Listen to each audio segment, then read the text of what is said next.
I will direct the Department of Justice to pursue federal civil rights cases against schools that continue to engage in racial discrimination and schools that persist in explicit, unlawful discrimination under the guise of equity will not only have their endowments taxed, but through budget reconciliation, I will advance a measure to have them fined up to the entire amount of their endowment. A portion of the seized funds will then be used as restitution for victims of these illegal and unjust policies that hurt our country so badly. Colleges have gotten hundreds of billions of dollars from hardworking taxpayers, and now we are going to get this anti-American insanity out of our institutions once and for all. We are going to have real education in America. Thank you.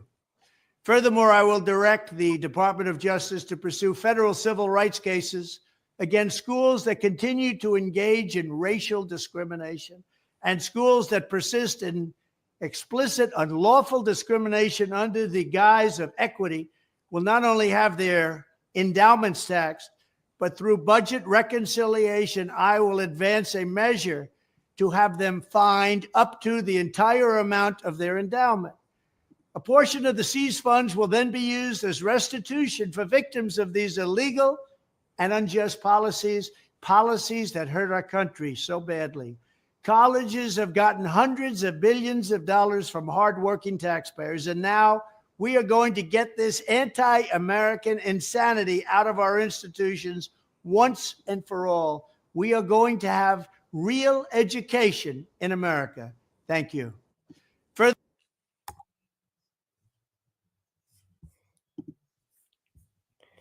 Well, seems like they're big mad. Trump is going to give whites reparations. We're talking about that. Also, ladies and gentlemen, we're discussing some overhauls that are happening over on DNC platforms. That's right. There are about to be some layoffs over at CNN and MSNBC. Let's go ahead and get started. But first, let's take a quick little break.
with live.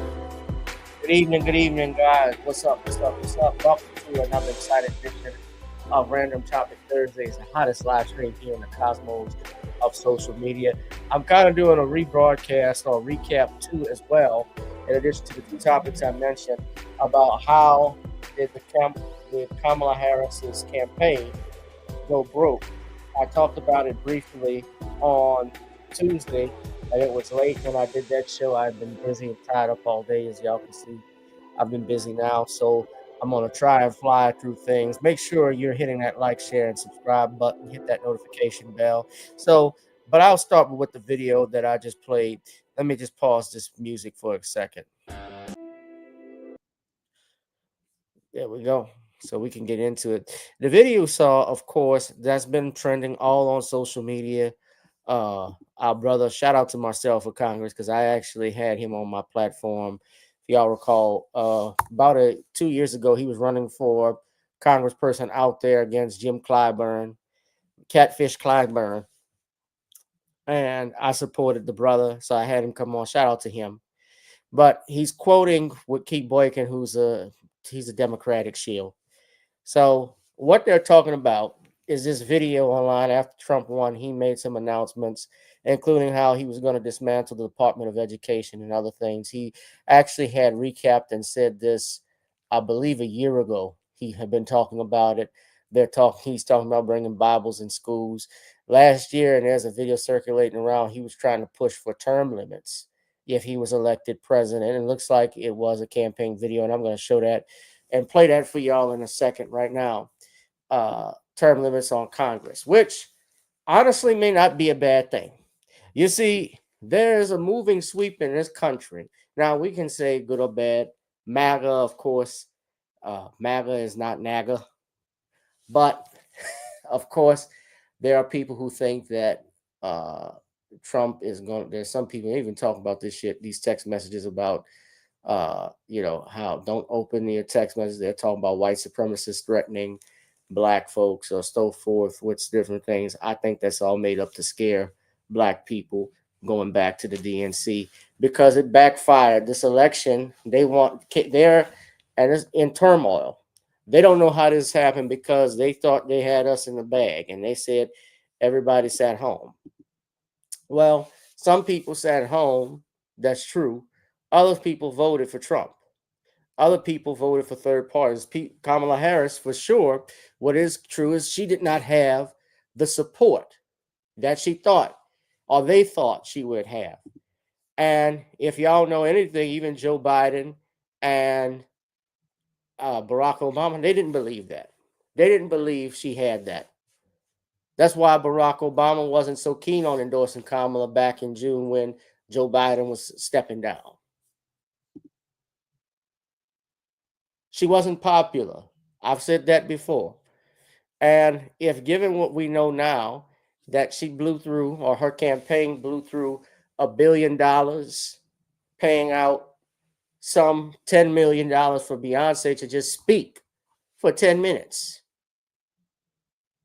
or less than that, to pay her and Kelly Rowland spoke, having Meg Thee Stallion get a milli. Eminem getting 13 million. All of this money that they spent. Well, he got 10. I think Beyonce got 13. Oprah Winfrey getting $1 million. Her company. All of this money. What happened to this? She raised. So let's get to it. I want to get to that in a second, though. Let's get back to this, though. The main thing is Trump really going to give whites reparations. So the video you saw, he talked about seizing a portion as a penalty for these corporations that have these crazy DEI hires. And that he was going to, if they're found liable, seize and give the money to the victims of these policies. Now, many people, especially if you look at the left, I didn't even watch the videos, but I know Dr. Rashad Ritchie, I think, has a video on that. Roly poly here. Trump is giving reparations. You stupid Simons. You voted for. You voted for this fool. Now, I'm going to break down. Brother Phil Scott was breaking this down on the show, but I want to break down something that I think is important for everybody to look on Google because they're talking about Trump giving reparations. Now, you heard the video.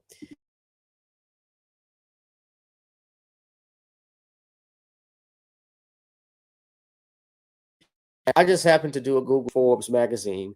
Who benefits from the diversity and inclusion efforts? And according to AI, nearly 19% of white women hold C-suite positions, while racial and ethnic minorities or minority women hold 4%. Now, I find this interesting. They say racial and ethnic minority women. They don't mention the men. Y'all notice that? Now, granted, I don't have the whole article up here, but I'm quoting what this says. And if this is just one sentence, I like to know, well, where are the men regards to these positions, the black men, and even the Hispanic men or Asian men? Affirmative action. White women have received the largest share of economic, cultural, and leadership gains from affirmative action in the last 50 years. Proximity to power. White women's relationship with white men, who often hold high level executive positions, can result in better access to professional opportunities. So, what they're saying, they also say that the presence of white women in DEI leadership roles cast a shadow on the principles of DEI. Others say white women have been the primary plaintiffs in all of the most important Supreme Court cases challenging affirmative action.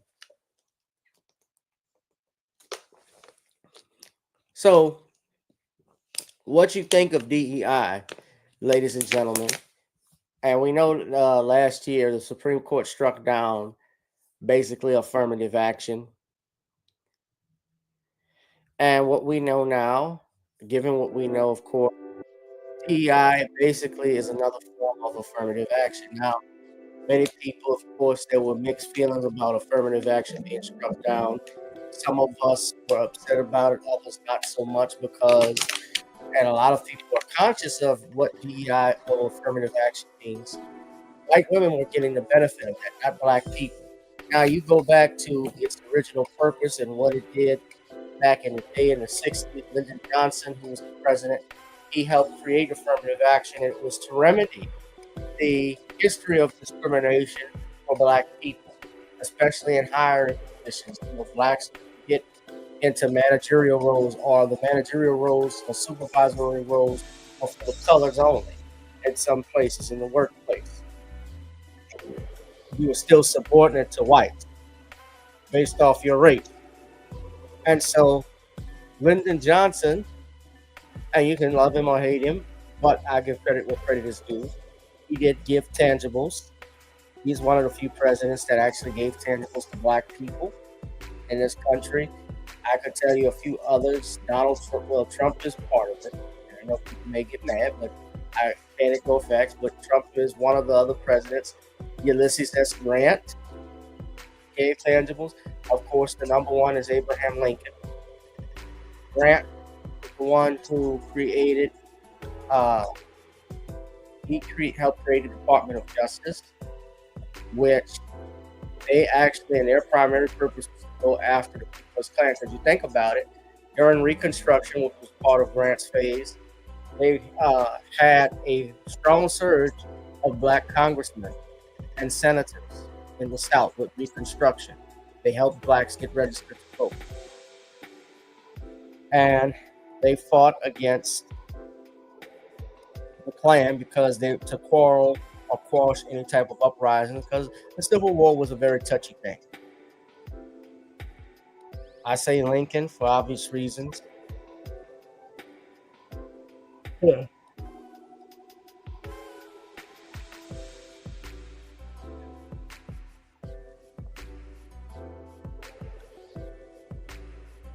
But yeah, so when they talk about DEI, that's what they're referring to. Now, how do we, not a reparation, when we talk about reparations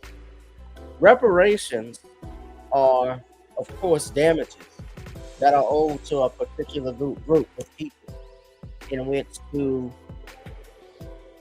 repair the harm that was done in the past to someone.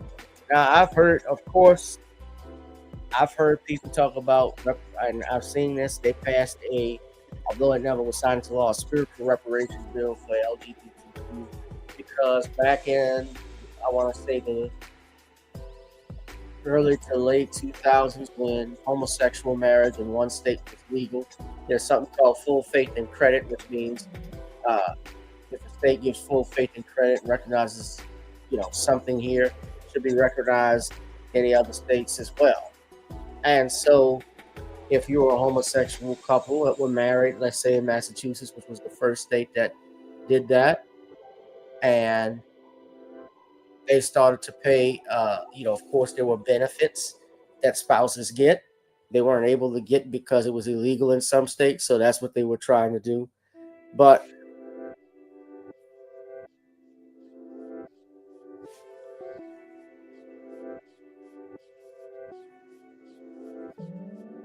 that's basically what that is.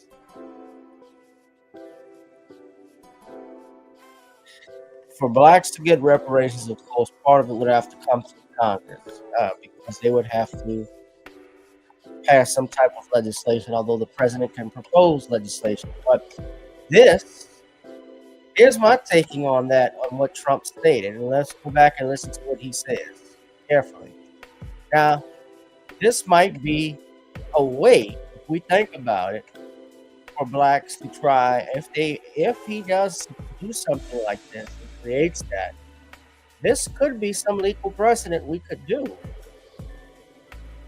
perhaps, to try and argue. Furthermore, I will direct the Department of Justice to pursue federal civil rights cases against schools that continue to engage in racial discrimination and schools that persist in explicit, unlawful discrimination under the guise of equity will not only have their endowments taxed, but through budget reconciliation, I will advance a measure to have them fined up to the entire amount of their endowment. A portion of the seized funds will then be used as restitution for victims of these illegal and unjust policies that hurt our country so badly. Colleges have gotten hundreds of billions of dollars from hardworking taxpayers, and now we are going to get this anti-American insanity out of our institutions once and for all. So many people are interpreting, well, the people that teach race bait, like critical race theory and so forth, that's who that would target. This, if he did that, though, and he set something like that up, maybe that can be the legal basis for a reparations claim, perhaps. Because African Americans, Black Americans, are not getting in these positions because of some of these policies, these DEI hires that they talk about. Remember, African Americans only make up, Black Americans only make up 12.5% of the population of 350 million. And 12.5% of that, you're just roughly talking about 40 to 42 million people. And we're not getting in these high paying positions. We're not getting in corporate positions because of that, in part. Is this truly meaning he's giving reparations or not? And it's technically, it's not, of course, the Black Democrats. They're all up in arms about it. Brother Marcel just wrote, lies. Trump never mentions any race. That's correct. He didn't mention any race. That's another point. He didn't say white. He didn't mention a race. He didn't mention a religion. He says he mentions the people who are discriminated against in schools as a result of equity programs can sue. Black Americans are discriminated against the most since those programs primarily benefit white women. I just showed y'all the statistics from Forbes. Immigrants and those who are the rainbow. Hence, Trump is helping us. Second, even if he did announce reparations for white people, that would benefit us. We would have him on record in support of reparations, and we would be able to use that. Exactly. We could use that against them, which is the point I'm making. Lastly, the Democrats have been paying reparations to illegals, corporations, Ukrainians, and everyone else besides freedmen. He's talking about Black Americans who are unfortunately their most loyal constituency. Absolutely, Marcel. You are 100% correct. We are the most loyal constituency, and we get nothing.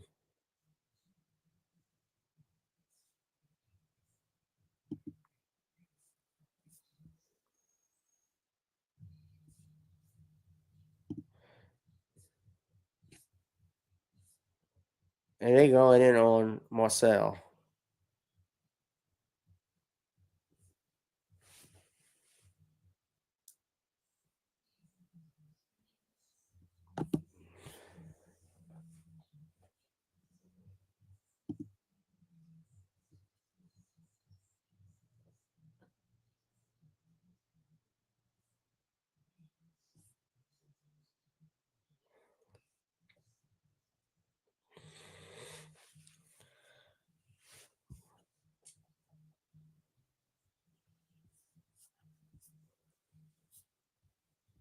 So they're going in on Marcel, but these ass wipes.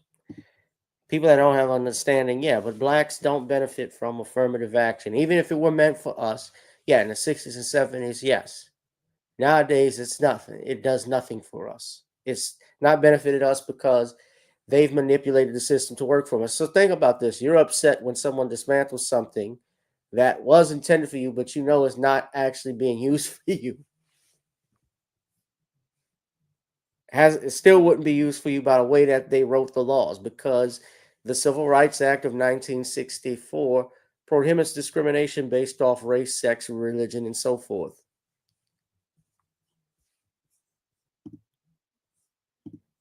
So Trump's not giving out reparations. No, I call them how I see it. He's not giving out reparations. And we haven't even gotten to that point yet, whether he will do that or not. I have seen his picks. A lot of people are whooping mad. I want to play this video. This was something I saw from last year. This was part of what I was talking about when we talk about dismantling the big state. Hold on. I want to show y'all. This is what he said back in 2023. Dismantle the deep state and reclaim our democracy from Washington corruption once and for all. And corruption it is. First, I will immediately reissue my 2020 executive order restoring the president's authority to remove rogue bureaucrats, and I will wield that power very aggressively. Second, we will clean out all of the corrupt actors in our national security and intelligence apparatus, and there are plenty of them. The departments and agencies that have been weaponized will be completely overhauled so that faceless bureaucrats will never again be able to target and persecute conservatives, Christians, or the left's political enemies, which they're doing now at a level that nobody can believe even possible. Third, we will totally reform FISA courts, which are so corrupt that the judges seemingly do not care when they are lied to in warrant applications. So many judges have seen so many applications that they know were wrong, or at least they must have known. They do nothing about it. They're lied to. Fourth, to expose the hoaxes and abuses of power that have been tearing our country apart, we will establish a Truth and Reconciliation Commission to declassify and publish all documents on deep state spying, censorship, and corruption. And there are plenty of them. Fifth, we will launch a major crackdown on government leakers who collude with the fake news to deliberately weave false narratives and to subvert our government and our democracy. When possible, we will press criminal charges. Sixth, we will make every inspector general's office independent and physically separated from the departments they oversee so they do not become the protectors of the deep state. Seventh, I will ask Congress to establish an independent auditing system to continually monitor our intelligence agencies to ensure they are not spying on our citizens or running disinformation campaigns against the American people, or that they are not spying on someone's campaign like they spied on my campaign. Eighth, we will continue the effort launched by the Trump administration to move parts of the sprawling federal bureaucracy to new locations outside the Washington swamp. Just as I moved the Bureau of Land Management to Colorado, as many as 100,000 government positions could be moved out, and I mean immediately, of Washington to places filled with patriots who love America, and they really do love America. Ninth, I will work to ban federal bureaucrats from taking jobs at the companies they deal with and that they regulate. So they deal with these companies and they regulate these companies, and then they want to take jobs from these companies. Doesn't work that way. Such a public display cannot go on, and it's taking place all the time, like with Big Pharma. Finally, I will push a constitutional amendment to impose term limits on members of Congress. This is how I will shatter the deep state and restore government that is controlled by the people and for the people. Thank you very much.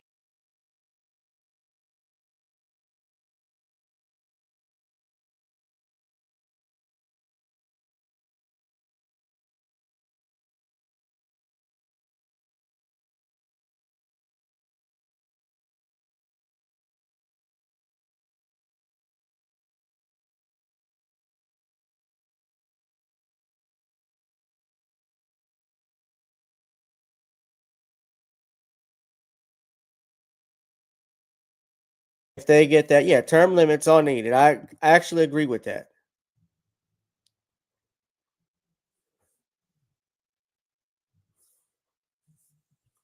You don't think Phantom beat that term limits are needed on our Congress? Congress has the lowest, has about as much of approval rating as the president.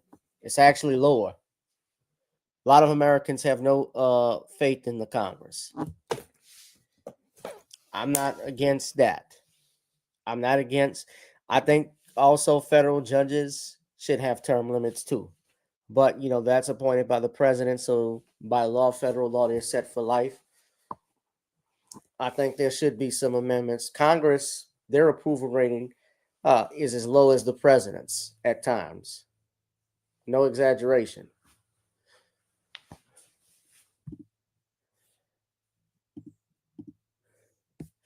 So a lot's been going on. Yeah, there's a big overhaul coming. I want us to talk about this too before I get into anything, because while I was talking to y'all, I was watching X because I had the video up, and I forgot I had liked a video I was going to show you, because on Sunday I did a show about Tariq Nasheed versus Isaac Hayes. And I don't know if anybody knows, he has a cartoon called, he was going in on Isaac. This is wrong. This is so wrong. Get people to join my janky app. I finally gets to come home and soak these tits. Hey, what's going on here? What is this? Oh, is that a ghost of my daddy?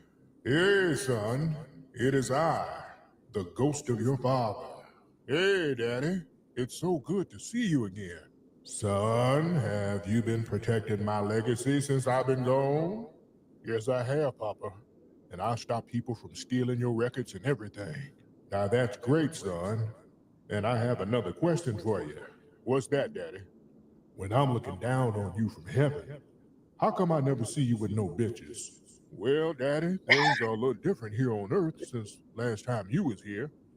Damn, son, you ain't got no holes at all? Well, Daddy, I live a alternative lifestyle. Why did Another thing, Isaac son, think he how could did you go get back so to fat? Tariq? Did you eat up all my shaft money? No, Daddy. The doctor said I had extra estrogen in my system. That's why my hips is wide like this. I knew it had to be something wrong. I'm up here in heaven with Aretha Franklin right now, and your titties is bigger than hers. Come on, Daddy. Stop judging me. By the way, son, I'm wearing one of your bed sheets right now. Why is there a bussy stain on the back of it? That is awful. That is awfully funny. Oh my God. Oh my God. They are going in on him. Oh, somebody. I'm moist. I'm moist. Call and response, I said I'm moist. I'm moist. Good God, I'm moist. I'm moist. Yes, I am. Rain all over Oh, me. I'm saturated. I'm saturated. I'm saturated. I'm saturated. I'm saturated. I I'm don't want to get a saturated. copyright Yes, strike. I I couldn't am. do it. Who Yes, Saturated. I want to claim am. this? I'm Yes, I saturated. am. I'm moist. I'm moist. Who wants to claim that shit? I wasn't ready for. Yeah, Isaac Hayes the third. He picked the wrong one.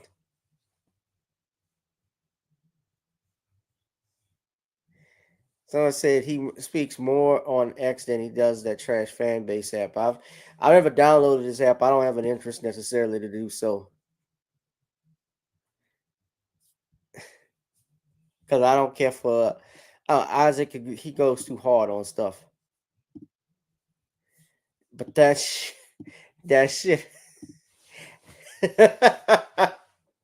that shit was too fun.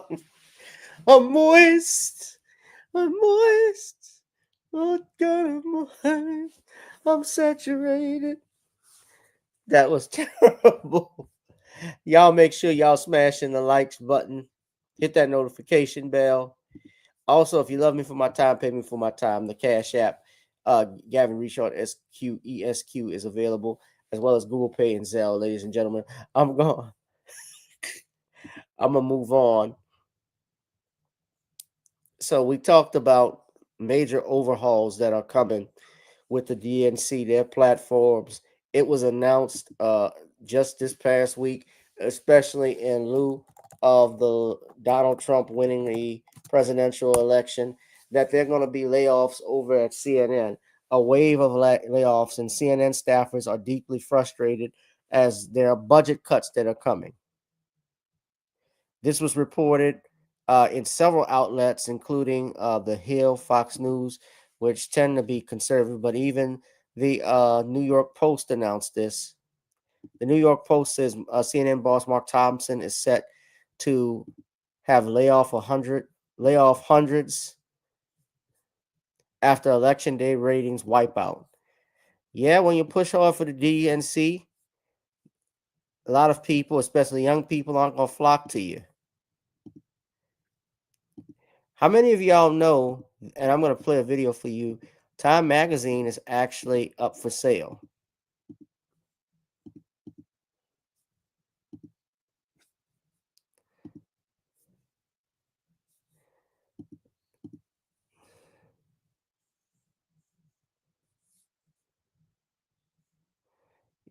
Yeah, Time is up for sale. That's true.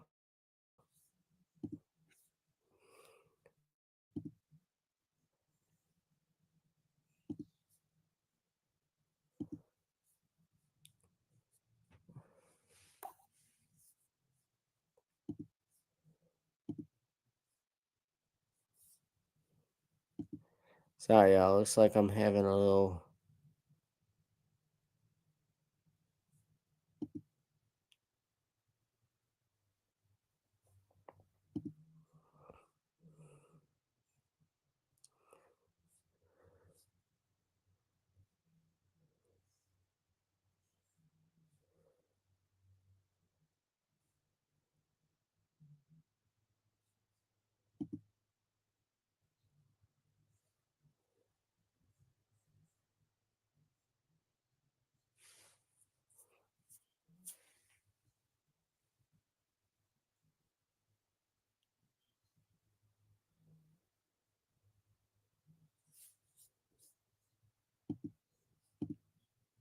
All right, I'm sorry.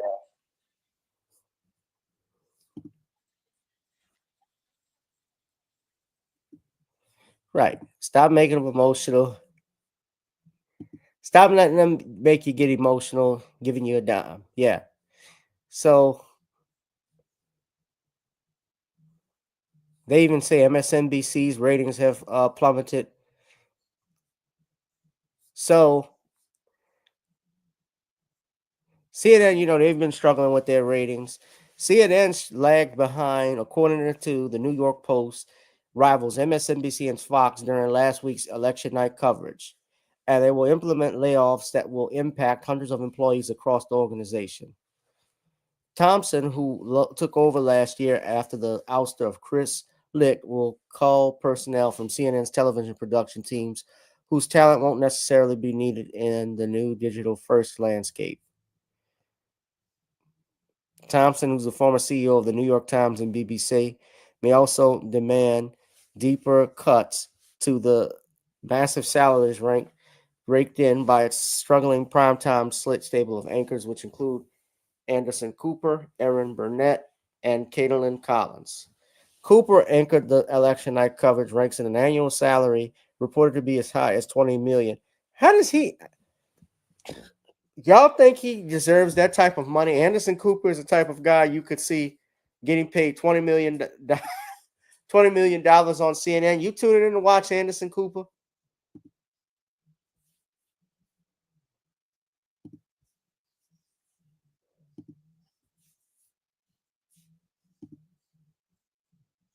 Anderson Cooper, oh my, it's worth $20 million to you. Erin Burnett is worth $6 million. Collins worth $3 million. Wonder how much Jake Trapper is getting.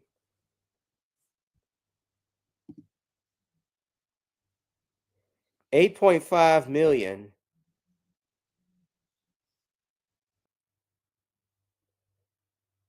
Chris Wallace is getting $8.5 million annually.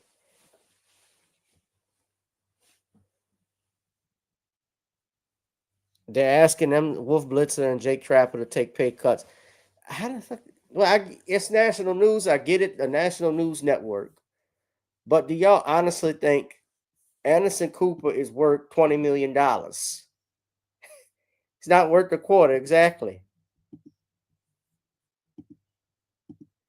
Nobody is watching Anderson Cooper like talking about.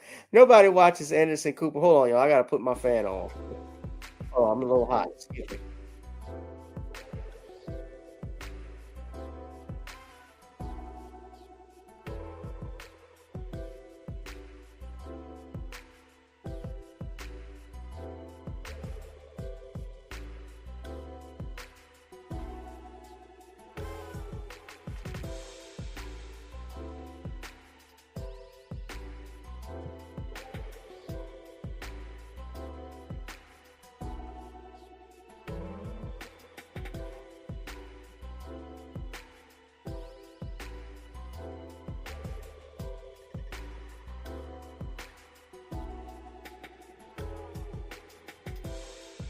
All right.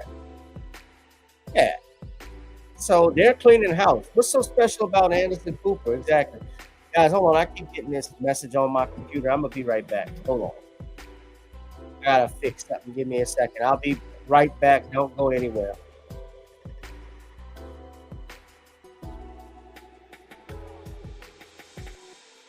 Keep getting this.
All right, I'm back. Sorry. I was having a computer issue. Looks like we got it resolved up. Yeah. I can't see. I wonder how much Joy Reid makes, but yeah, there's massive overhaul. Everybody is mad at the fact that, of course, it didn't go the way that they wanted. You know, they had a whole, and I can't think of the gentleman's name off the top of my head, but they had a guy who had been predicting elections for years, and he predicted Trump was going to lose in a landslide, and it didn't end up happening. Trump wins by a blowout. It wasn't even close. I saw it coming because I could tell the change in a way people, outside of the fact that Donald Trump had 4 years to vote, 4 years to campaign. Kamala Harris had 90 days, which is a big factor. I don't think she was very popular among people. And when I saw that, I knew it wasn't going to happen. And, you know, another problem too, she didn't have any policy. So all of that stuff was there. Someone says no sound. Right. Nobody's watching this. They're hemorrhaging money. I want to show you a video, Keating. This is a video from, I think this is from, I don't know what seminar this came from, but this shows you who's watching what and what the people are paying attention to. They're not as stupid. The hold that mainstream media has on the American people doesn't exist anymore. Hold on. Let me show y'all.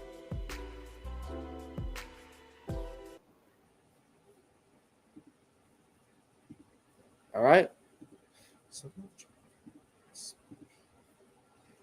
don't you. Time Magazine. Do you know who owns Time Magazine?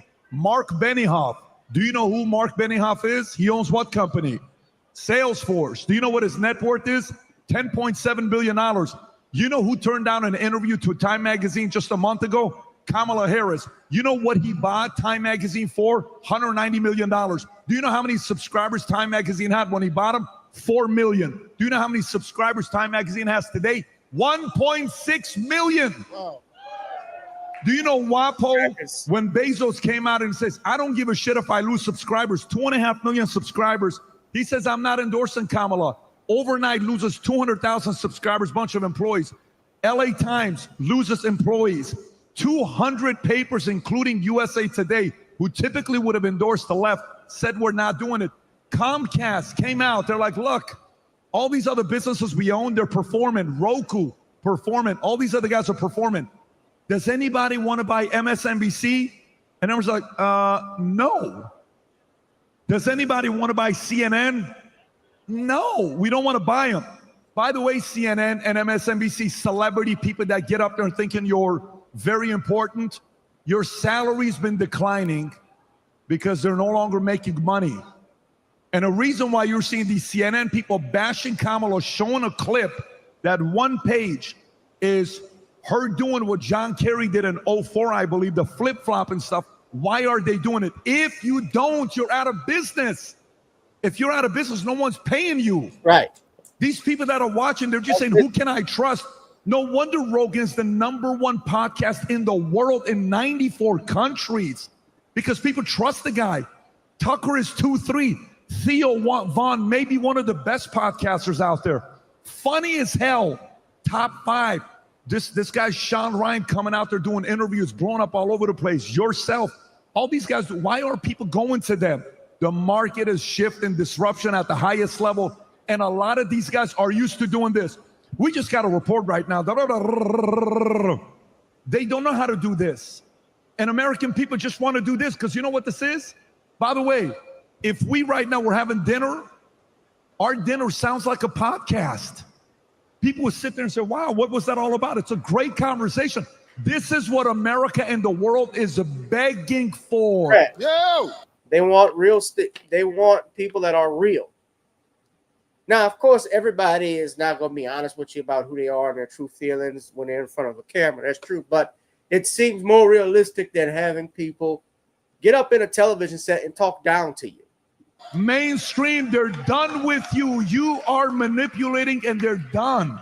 The market is no longer working and they're walking away. Not because we have some fancy degrees, because people trust being real and sincere.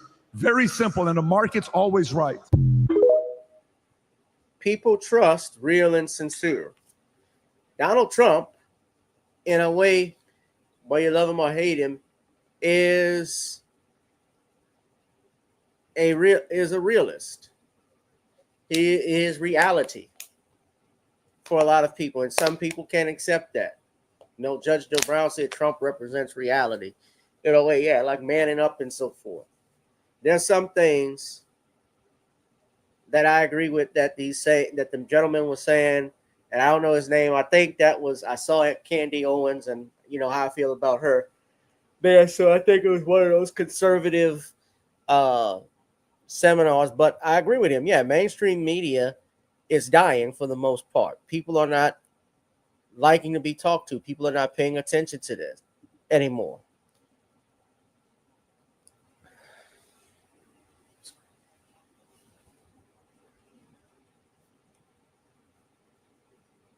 And so, that's Angela Stanton King.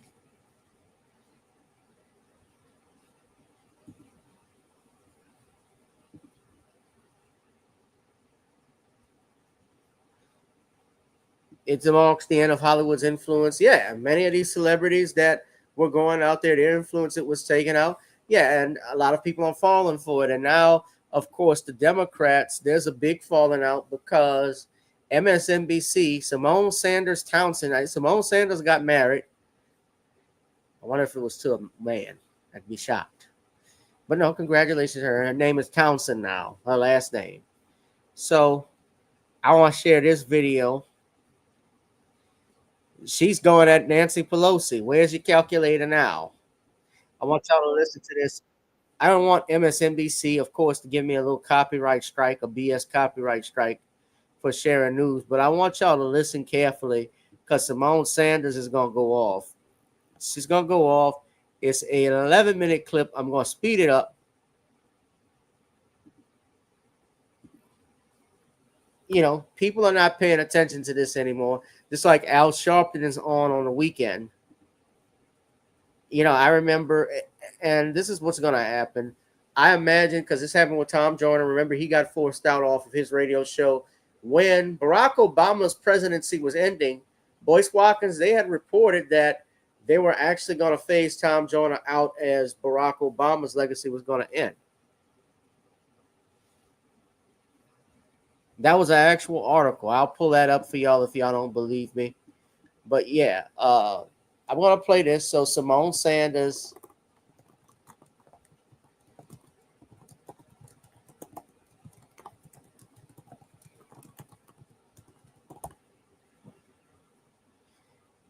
Yeah, they have reported that. And I can see, remember Melissa Harris Perry? She was on NBC around that time, and they got rid of her. They put Al Sharpton on Sunday mornings. Hey, Al, aren't you supposed to be on church at Sundays? What happened to the third commandment?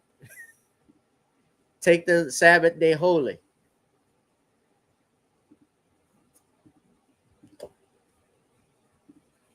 NBC News, Trump just realigned the entire political map. Democrats have no easy path to fix it. Quote, in short, Trump has been able to engineer a near wholesale rightward shift in the electorate in ways that he couldn't in 2016 or 2020. The trends have blown up long-held Democratic and Republican narratives about how Americans vote. It's leading Democrats to sound the alarm about the party's future as Trump's Make America Great Again movement grew to become the most diverse GOP coalition in generations and gave Trump the most decisive victory for a GOP presidential nominee in 2 decades. So a bunch of questions for you, Leah. Do you buy that? How are you thinking about this moving forward? And how much of this do you think is an actual realignment and how much do you think is very Trump specific? Well, I don't quite buy it because President Trump got exactly the same number of votes that he got in 2020. So there wasn't a growing of the number of people who voted for him. What Democrats have to look at is why is it that 10 million of our voters stayed home? Why they didn't? Where were they? What happened? And that is a failure on our part, perhaps partly messaging, but also just in the tactical strategy of turnout, of voter identification, and getting people out. Y'all gonna realize those 10 million people, y'all blaming it on the sit out. People just didn't want to vote for you. Democrats pushed red. Y'all misunderstood Hispanic voters. You misunderstood. You took advantage and took for granted black men. White women, white men voted for Trump. That's the majority. Hispanics, that's the majority.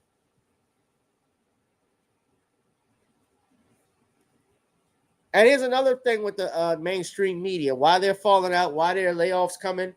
I thought journalists are supposed to be unbiased with their reporting. If you're going to be a mouthpiece for the DNC, just say it. But don't call yourself journalist. Journalists are supposed to be fair and impartial. To vote. So this wholesale, well, he grew all of these people and all of these new voters. What new voters? He got the same number he got the last time. And so we got work to do on what happened to our tactics, what happened to our strategy, what happened to identifying voters, where they are getting, what happened to the people who voted for us the last time, who just sat it out this time. That's the work that has to be. I think that's such a key and important point, because to Matthew Dowell's piece as we started this hour, in fact, Trump got less. He underperformed his vote from 2020.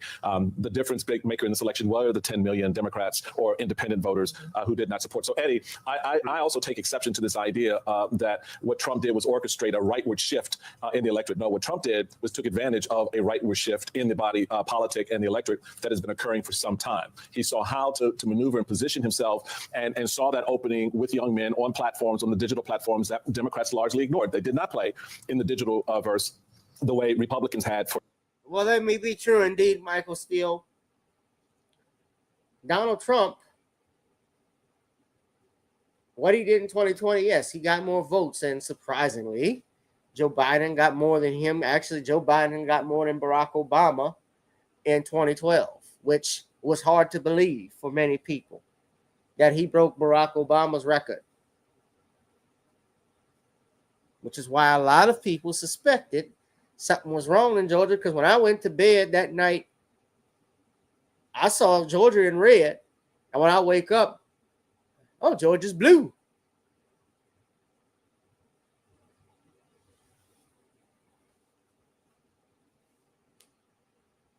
He still had an overwhelming majority of Hispanic voters, of whites, men, over 50%, white females, over 45. That were the numbers he had in 2016. Remember in 2016 when he ran against Hillary Clinton actually won the popular vote. She had more votes than him. Kamala didn't have no vote. Kamala couldn't do it. She didn't win the popular vote, and she didn't win the electoral. Why? She wasn't that strong of a candidate. Just plain and simple. For some time. Talk, if you can, about this idea of this rightward shift. Now, I've always looked at the country as mostly center-right in its understanding, meaning that it's on fiscal matters, it's a lot more conservative. On social matters, it tends to be a little bit more moderate. But what we're seeing now is beyond that. And it's sort of a leaning in towards a nationalistic, paternalistic view of the country and how we look at each other. I think this is a really important question, Mike, that we need to shift from why did Vice President Harris lose to what kind of country are we, right? And I think what we've seen over the last 40 to 50 years, and it's culminating in Trumpism and MAGA Republicanism, right, is this kind of toxic combination of selfishness, greed, and hatred. And in some ways, it's all about an evisceration of any notion of the public good, an idea that my own concerns, my own well-being animates how I move about the world, and a notion of my relationship to my fellows. What is a notion of baseline understandings of who we are and our obligations to each other? All of that is just out the door, and people are just out for themselves. And so when you have portions of the electorate that are selfish, I don't care if he's a convict, he gave me a check. Right? Or you have folks who are greedy, that are the billionaires who want to control everything. And then you have folks who are fearful that the country's changing. And so what Donald Trump has done is he's, shall we say, exploited that. Now, I think we need to also say, in light of that shift, and we could call it neoliberalism and the crisis of it, or however we want to describe it, but the Obama coalition may very well be dead. But I do know this too, the third way Democrat is dead. Now, the interesting thing about the conversation that we're having about the postmortem is that folk will want to lurch back to the right with regards to the Democratic Party. But when they're lurching back to the right, they're going back to what the DLC did, which is in effect concede the ground to Reaganism, concede the ground to the philosophy that has produced this selfishness, this greed, and intensification of hatred in some ways. And so part of what we have to do, I think, and I'll be quick here, is to be honest about where we are. And if we're honest where we are, it's not about what Kamala Harris didn't do. It's about who we are. We don't want you to be quick, Eddie Glaude. We don't invite you on here to be quick. Take your time. 3 hours. I mean, this whole conversation, yes, that is it. It's not about, how can we, I've been very dismayed actually by this whole working class voter conversation, because are Black people not working class? Okay.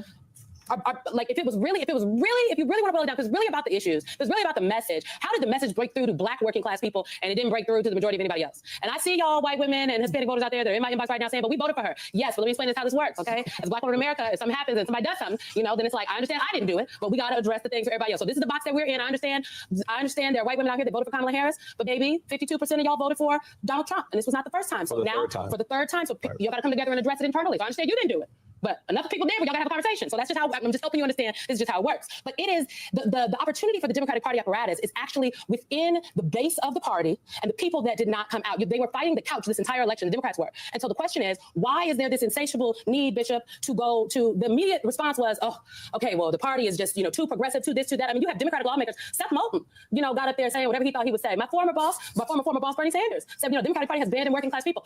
That is actually not true. Now we can talk. It's not true. Really?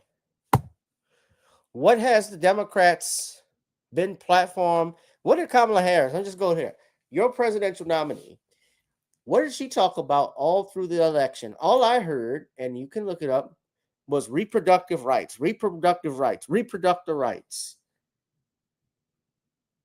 That was the number one focus. Roe v. Wade was restoring Roe v. Wade.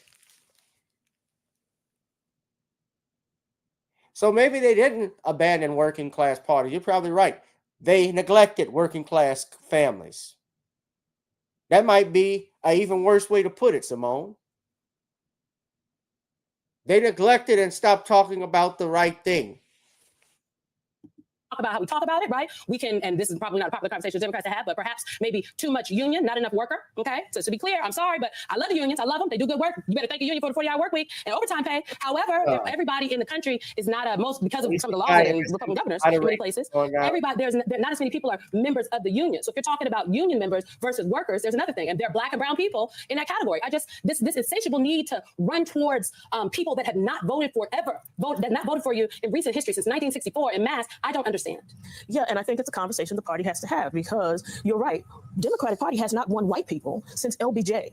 So this idea that somehow, we got to go to this constituency every single time that has rejected the Democratic Party for damn near 50 years. Excuse me, Lord. So what are we doing? And I think what the party has to do is admit that, it helps when you acknowledge the facts, admit that, and figure out then how do we get the balance right of appealing to the people who consistently turn out for us, who consistently show up for us and have over these last several decades, and do some persuasion with other people. Because when you talk to people about the issues, what's clear is even the white people who don't vote for us align with us on issues, but they don't like our candidates. And so there's this split that we often have with them. But we've got a lot of work to do on that. And it starts with an admission of the truth. And it starts with, hello, talk to the voters. Because with all due respect to our wonderful people on Capitol Hill, they don't have the answers. Well, let me just be clear. I'm going to say it. She ain't going to say it. Nancy Pelosi, everybody talks about how the Speaker Merta, she's so strategic, she can count. And yes, she did all of that when she was the Speaker in Congress. But my question is, where's your calculator now? Because Democrats are about to lose the dang on House. And for her to sit on this podcast, we'll play the sound about how, it's up to the, I don't deal with presidential politics, but she helped orchestrate, I'm going to say it. She played in presidential politics this cycle, and she helped orchestrate the very public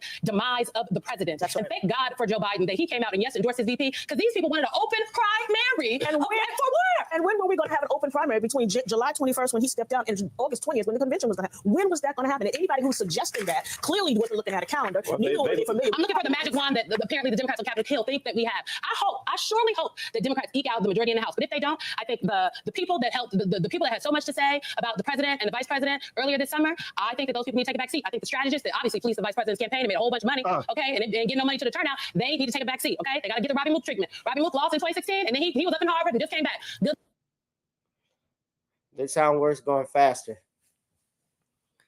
I tried to speed it up. Look at this. There's 7,000 dislikes to 4,000 likes. People are saying the Democratic Party needs a major overhaul. The national and local media outlets paved this path and are now surprised people took it. Nancy needs to go. She had her time. Everyone knows about the inside trading. The way they ousted Biden showed absolute chaos in the Democratic Party.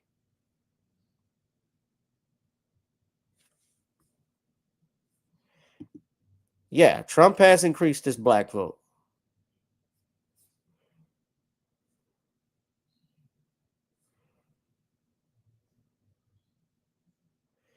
This one person, and I'm looking at this, he says, The Democratic Party's voter base are Black Americans. Let me make sure I zoom in so y'all can see it. Yeah, that's Kamala Harris. Of course she's going to defend her. That's Simone Sanders. Simone Sanders, yeah, what I'm saying is Kamala Harris's, yeah, she was her assistant. She was the one that tackled when Joe Biden was running for president. Somebody came up to Joe and she tackled him.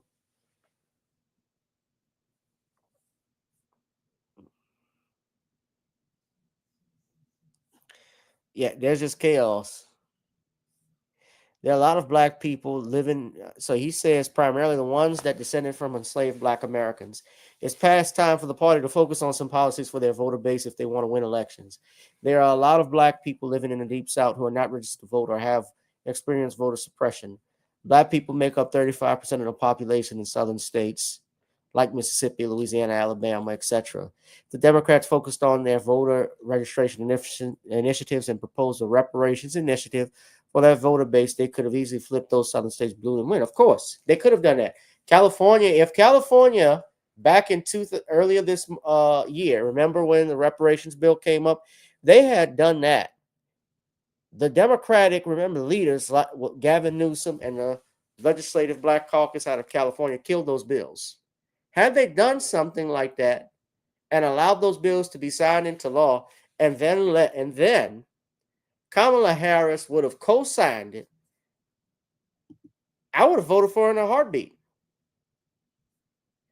I would have supported her. She never did that. And that's because, but they weren't going to do that because the Democratic Party, when they especially is going back to their roots, their real roots, which was they were there to keep enslavement.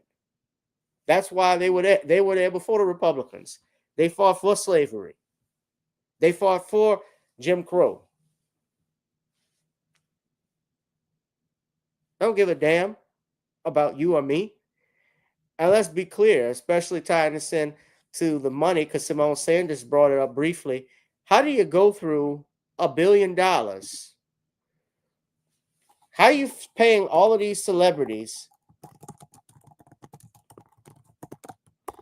and you got $1 billion raised and $20 million in debt now in less than 3 months, 90 days to campaign? Think about that. You've raised $1 billion from your donors and your constituents, and now you're $20 million in the hole. Your campaign owes $20 million.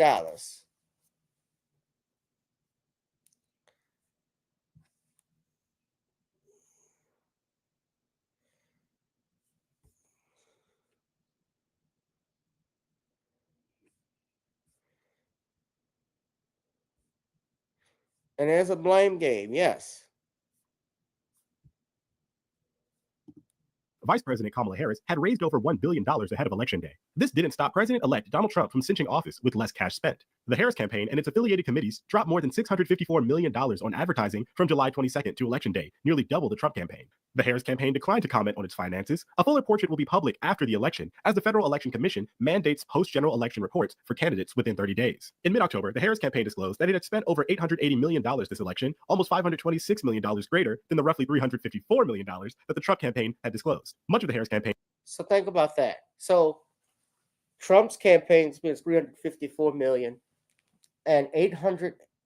If I'm giving a ballpark figure, I missed all of it, but you're talking about $800 million been spent by the Kamala Harris campaign. So she spent nearly over a double of the amount of the Trump campaign. How you flow through that?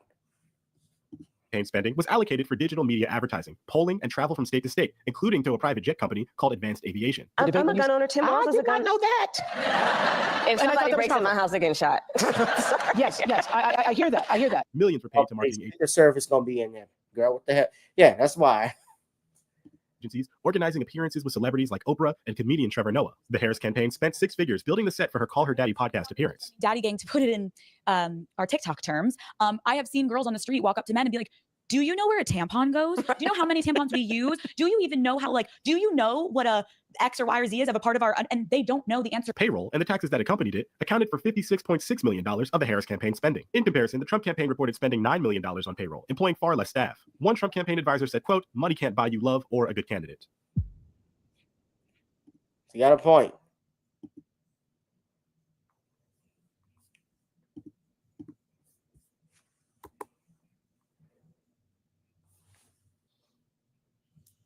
Yeah, how do you plow through that?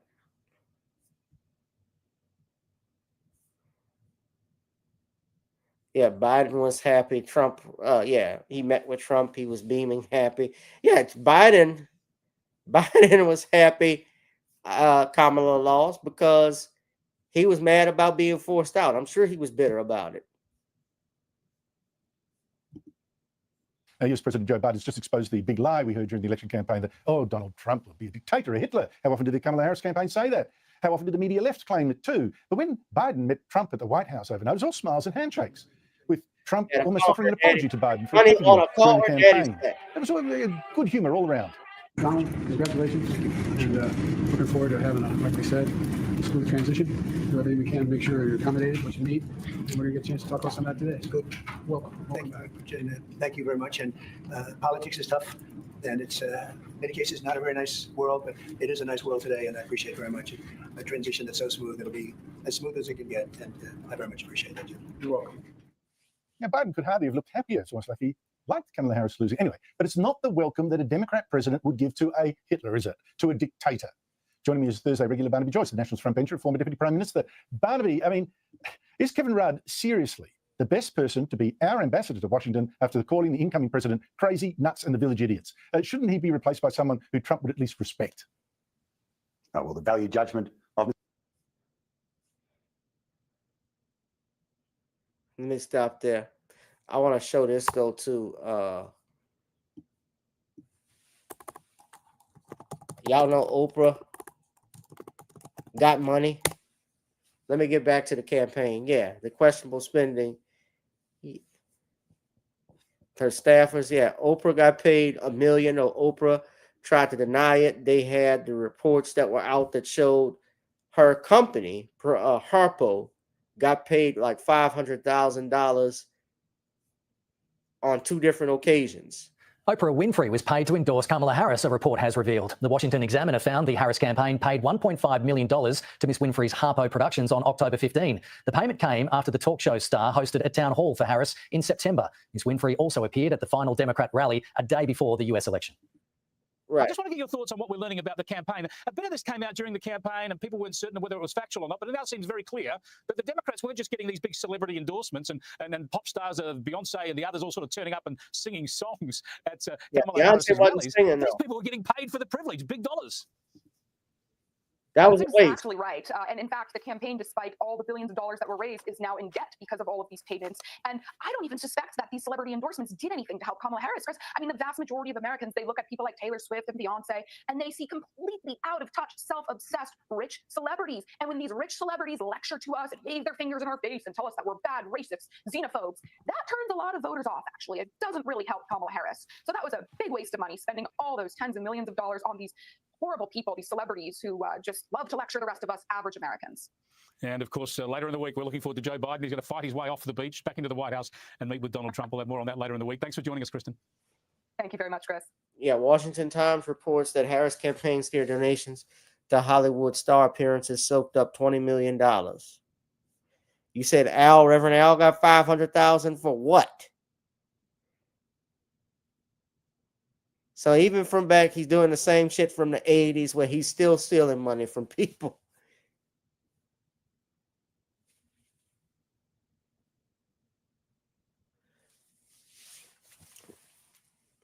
They had light and sound companies that worked the NBA playoffs, and they were paid $2.3 million. Damn, that's just one of them.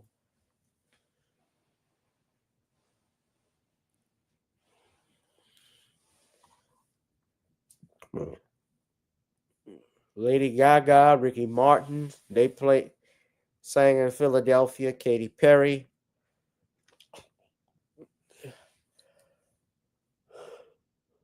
John Bon Jovi.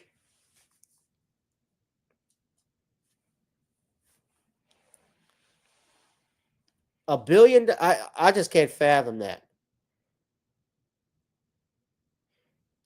Miss Harris raised only 118 million remaining cash as of October 16th.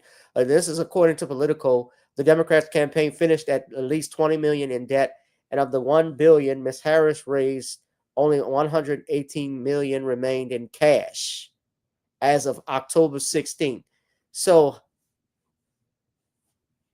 how do you plow through? You plowed through, and just so everybody can see, she plowed through all of that. No, I know he got that, but Roland probably got paid in Raising Cane's. He probably got $500 give me that a $500 Starbucks card, and so I can get my free latte with my muffins. And I'm on a lifetime of Raising Cane sauce with an extra toast. Nickelodeon.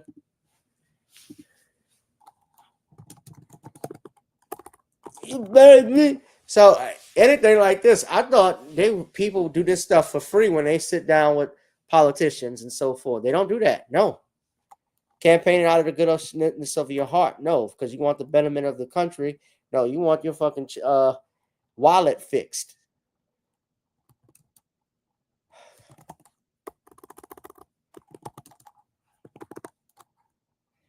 Where can I see that at, Keating, that he got paid that amount?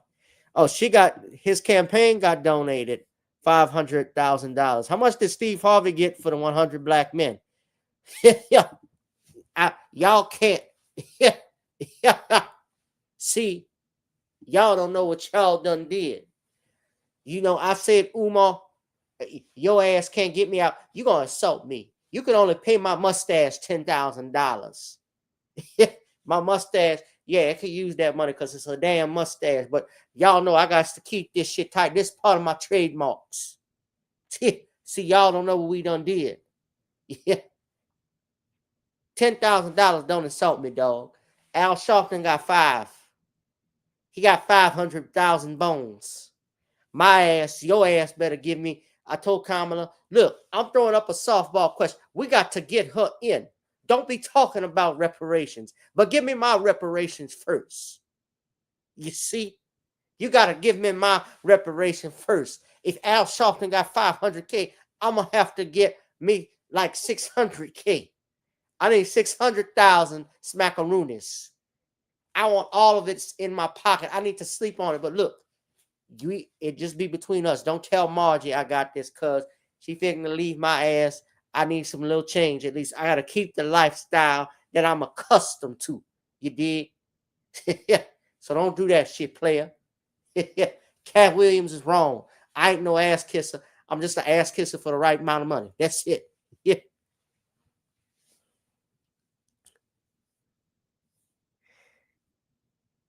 Roland got a Popeye's black card. Take this.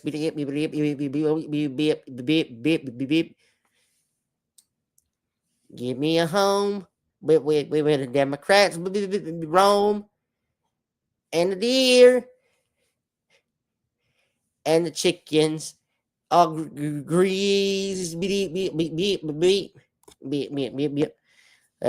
Somebody wrote, yeah, that nigga look like a failed Carl Winslow. Rona looks like a failed Carl Winslow. We love Carl Winslow, even if he is gay in real life. I don't care. I like Family Matters. I think Carl was a good father.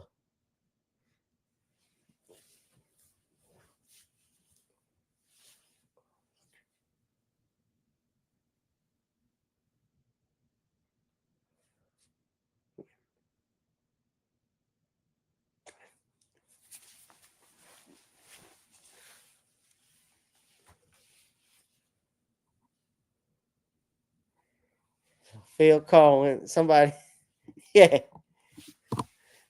Somebody, I didn't feel insult Carl. That's somebody wrote that.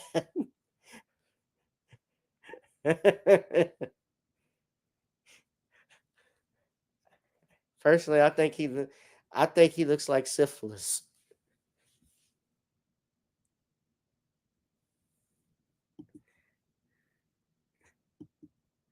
Yeah, Carl. Yeah, Carl Winslow. Yeah, man. The guy from Die Hard. That is a good one though. He did look like a film Carl Winslow in that pic. Y'all voted. Beep, beep, beep, beep. Why do they put so much emphasis on voting? Nothing on economics. You notice that? Oh, Danielle, I haven't forgotten your message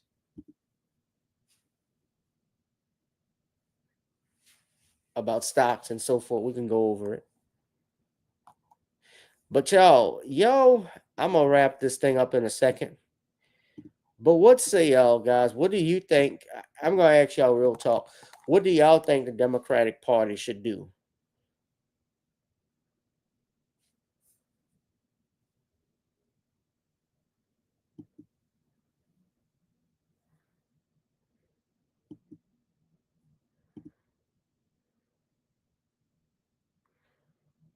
She used too many celebrities, yeah.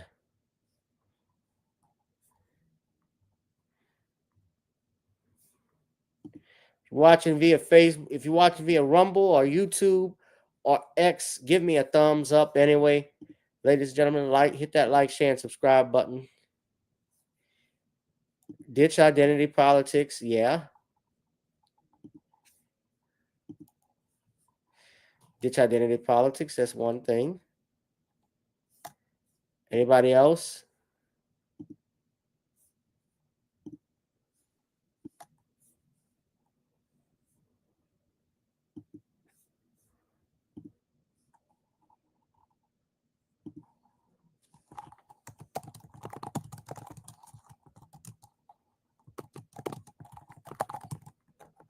How about get back in touch with your base? Start with the with the grassroots. Talk to Black people, foundational Black Americans. Talk to foundational Black Americans. See what they want. They are your constituents. We vote in block to support y'all. Give something back. Don't you agree? Economic updates to our audience. Oftentimes we talk about how the Dow's. Yeah. This crypto angle is really fascinating. Get rid of the old guards. Yeah. I think I'm going to say this too. Y'all know this. A lot of the elders, people who are elderly, especially in the Democratic Party, they hold on to power, I think, for far too long. Like Nancy Pelosi is in her 80s. I think she should have been gone years ago.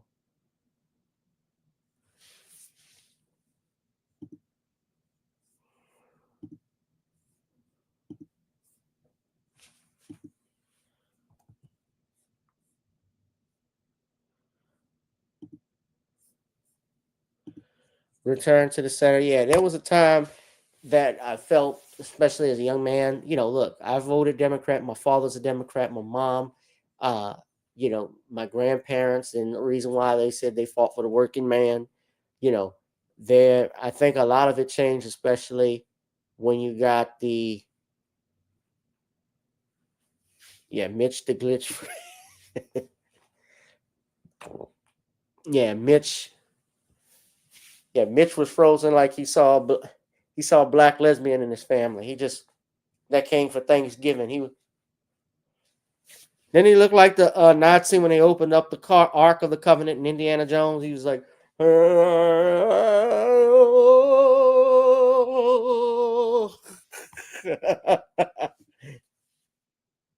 I just put my X page in the chat, Danielle.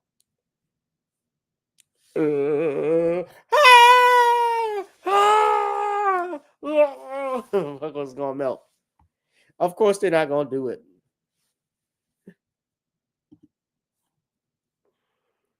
They're not gonna do it.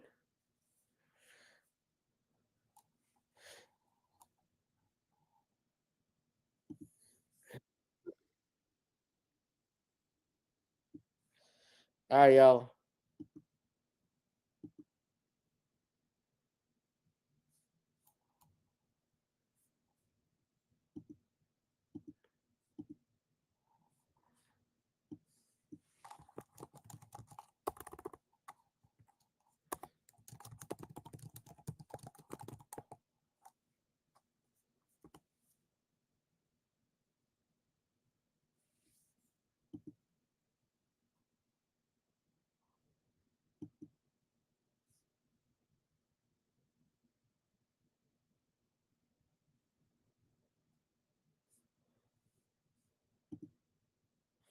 we're gonna wrap this up. So I'm looking at my head. Looks bigger. All right. No, they don't want to step. They won't step aside. That's in everything. That's even in the church. That's why I think a lot of young people are leaving the church too. That has a lot to do with it. They're not advanced. They're not accepting of new ideas. They want to be in control. Yeah, and I think it's going to backfire on them. All right. Well, anyway, guys, let me wrap this up. We're going to get out of here. It's been a great show. I got to get back to do some work, but wherever you are, I hope you're blessed and doing safe. We'll be back probably on Sunday. I might take a little break. I need it. We've done a lot with this election. I think it's just best to chillax. So I likely may not come on Sunday, but who knows? Maybe I'll drop a video in between then. But y'all make sure you hit that like, share, and subscribe button.